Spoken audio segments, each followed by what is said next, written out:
সাহাবা আবু বকর সিদ্দিক রাদিয়াল্লাহু তাআলা আনহু নবীজির দরবারে বাবা হাত দুখানা জোড় করে বলেন, ইয়া রাসূলুল্লাহ, ইয়া হাবিবাল্লাহ, আপনি আমাদের দিকে চেহারার দিকে চেয়ে চেয়ে কেন কান্না করেছেন বলেন? আমার বিশ্ব নবী বলেন, ওরে সাহাবা, আমি তোমাদের চেহারার দিকে চেয়ে আমি কান্না করতেছি, শুনে নাও। বহুদিনকার পুরানো কথা আমার মনে পড়ে যায়। আল্লাহ রসুল বললেন, ওগো সাহাবারা, এখানে অনেকগুলো সাহাবাদেরকে দেখতে পাচ্ছি আমি, যারা সর্বপ্রথম বিশ্ব নবীকে তারা চিনতে পেরেছিল। নাও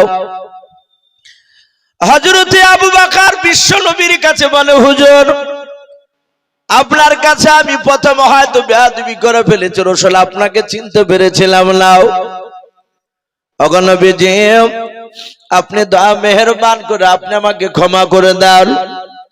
আল্লাহর নবী বলেন, ওরে আবু বকর, তুমি এত ভালোবাসো রে আমাকে আবু বকর, আমি বিশ্বদরদী নবী জনাবে মুহাম্মদ রাসূলুল্লাহ সাল্লাল্লাহু তাআলা আলাইহি ওয়াসাল্লাম, আবু বকর, আমি তোমাকেও বড্ড ভালোবাসি। আপনারা শুনেছেন আবু বকর বাপজি সারা পেতে পেরেছে, সাহাবার মধ্যে থেকে বাপজি নবীর সবচেয়ে জানের বন্ধু ছিলেন আবু বকর। আল্লাহ রাসূলের বিরুদ্ধে আবু বকরের সামনে বাপজি কেউ কথা বলে আমার বিশ্ব নবীর বন্ধু আবু বকর সহ্য করতে পারতেন না। কিতাবে পাওয়া যায় আবু বকর সিদ্দিক রাদিয়াল্লাহু তাআলা আনহু বাবা মদিনার চৌরাস্তার মোড়ে বাপজি রাসূলুল্লাহ তিনি বসে আছেন। এক ইহুদি নাই, হযরতে আবু বকর তিনি একাই বাপজি সেই মদিনার চৌরাস্তার মোড়ে তিনি দাঁড়িয়েছিলেন। এক ইহুদি বেঈমান সেই চৌরাস্তার মোড়ে গিয়ে দেখলো আবু বকর ছাড়া আর দ্বিতীয় কোনো মানুষ এখানে নাই। আমি ইহুদির সন্তান দাঁড়িয়ে আছি, আর আবু বকর তাছাড়া তৃতীয় মানুষকে মাঝে নাই। আবু বকর বিশ্ব নবীজির বাপজি আপনার সাহাবা মাহফিলে নাই, ওই মদিনার চৌরাস্তার মোড়ে তিনি দাঁড়িয়েছিলেন।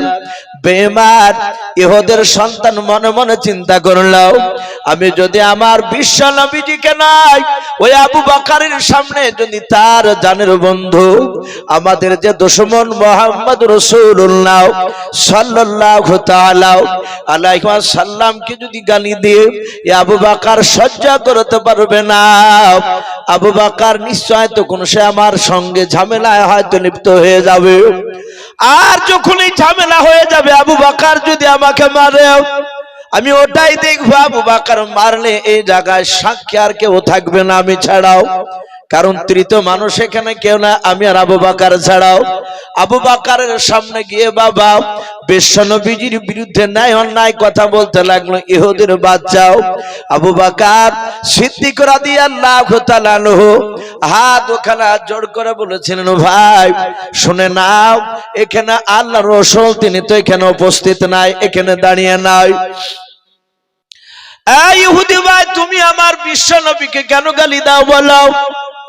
ইহুদি ডাক দিয়ে বলল, ভাই আবু বকর তোমাকে তো গালি দেই নাই। হযরতে আবু বকর বলেন, ভাই আমার বিশ্ব নবীকে গালি দিলে আবু বকর যে বড্ড কষ্ট ভাই। ওরে ইহুদি ভাই, সারা পৃথিবী ছেড়ে দিতে পারি, শুনে নাও, আমার বিশ্ব নবীকে গালি দিলে আবু বকর বরদাস্ত করতে পারে না। তাই ভাই আমি তোমার হাত পা ধরে বলি, আমার বিশ্ব নবীকে তুমি গালি দিও না, তুমি আমাকে গালি দাও তাও ভালো।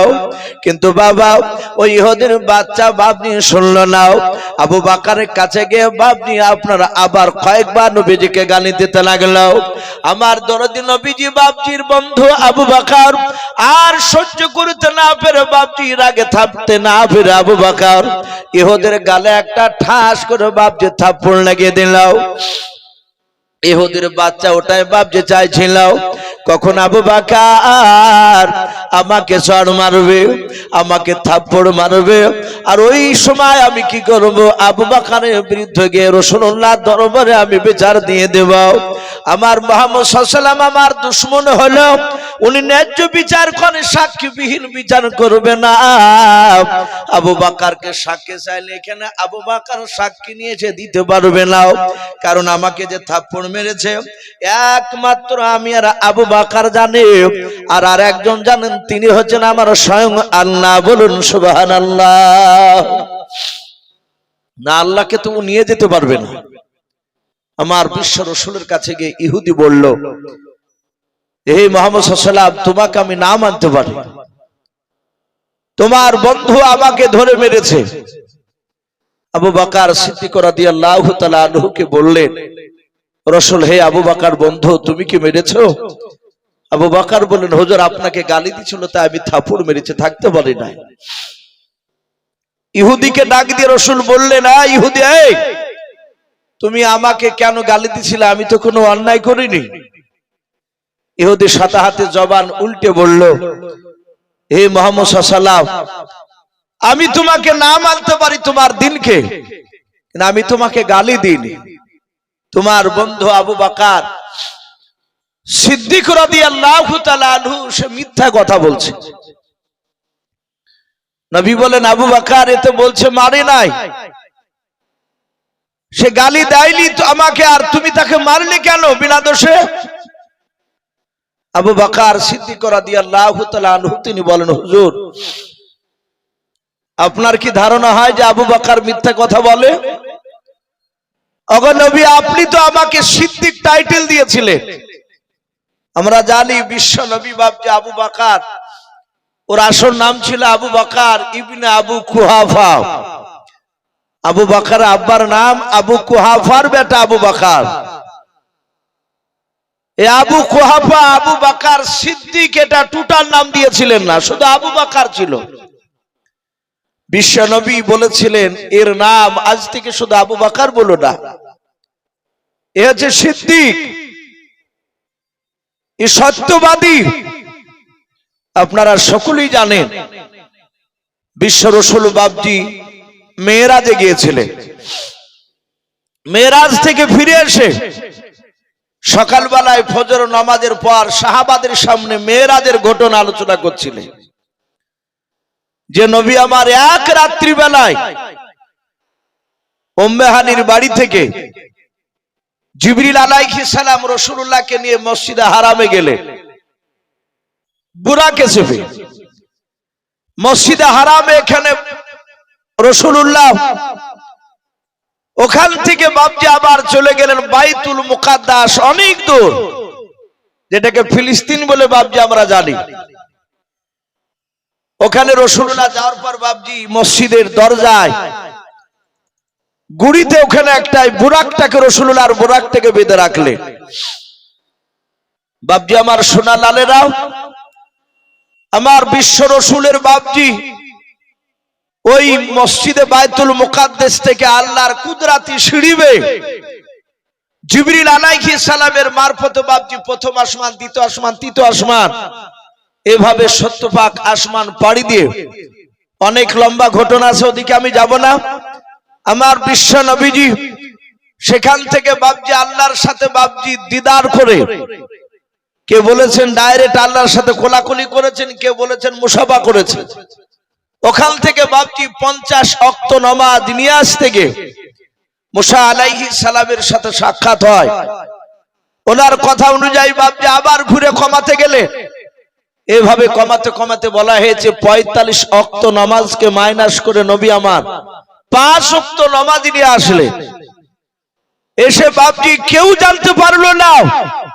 আমার দরুদুল নবী মক্কা নগরে যখন বাপজি সাহাবাদের সামনে আলোচনা করছিলেন, বেঈমান আবু জেহেল, উতবা, সাইবা, আবু সুফিয়ান, কয়েকটা বড় বড় নেতা, তারাও রাতের বেলায় বিশ্বনবী যেদিন থেকে নবুয়তের দাওয়াত দিছিলেন, সেদিন থেকে বেঈমান আবু জেহেলরা তাদের চোখের ঘুম হারাম হয়ে গিয়েছিল। বলুন আলহামদুলিল্লাহ।